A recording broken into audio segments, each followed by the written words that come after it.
First of all, all the performers, it's a different music program. Um,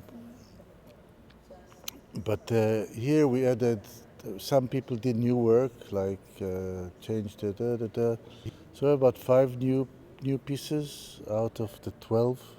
So, and there were some pieces that we couldn't not show. We love it so much, we had to show it again.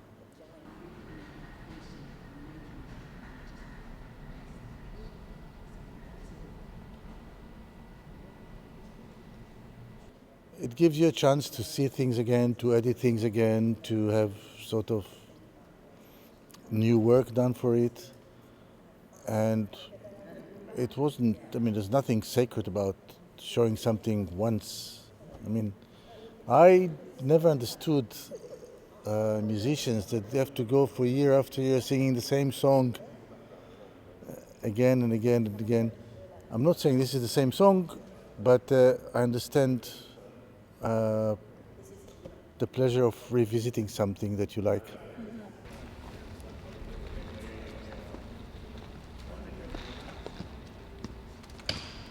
Ron had seen me perform a while back, and so when I got the call to work with the curtain, I was super excited because it's a great challenge, to work with multimedia. I love performing anyway, just as a musician, but to actually explore my visual aesthetic, to kind of get that chance to think about putting the two together, that's been really exciting.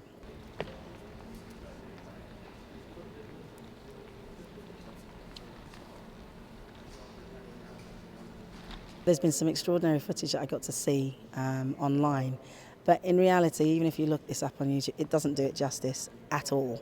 In no way will you be able to understand, the feel of an 18-meter diameter curtain, floor to ceiling, 360 projection.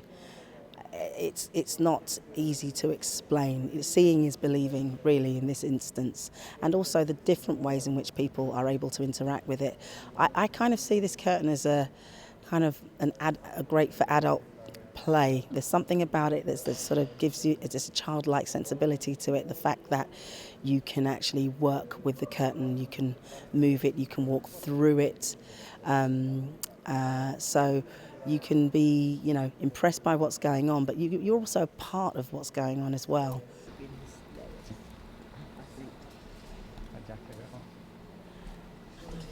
Well, when I first got thinking about the curtain, I knew that the music that I wanted to do was explore the music from my Mercury-nominated album, and in many ways this is the final curtain for that album. It's actually turning a page in a new chapter because I'm going into a new season and starting on the second record. And so this has come at a really amazing time in terms of my timeline with the journey that this album has, my debut album, took me on.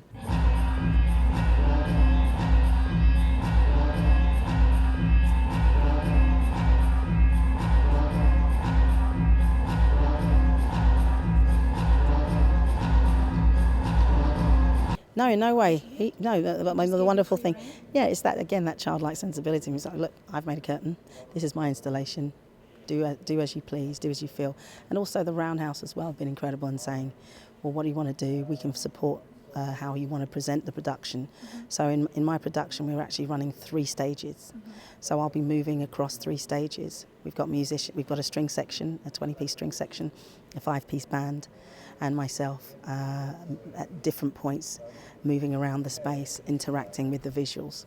I did have a sneak preview of what they did. Great.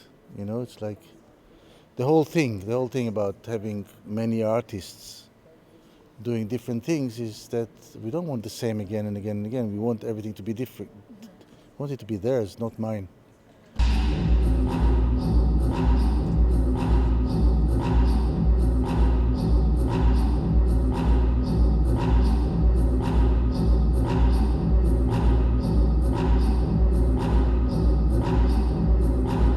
She performed 5 years ago.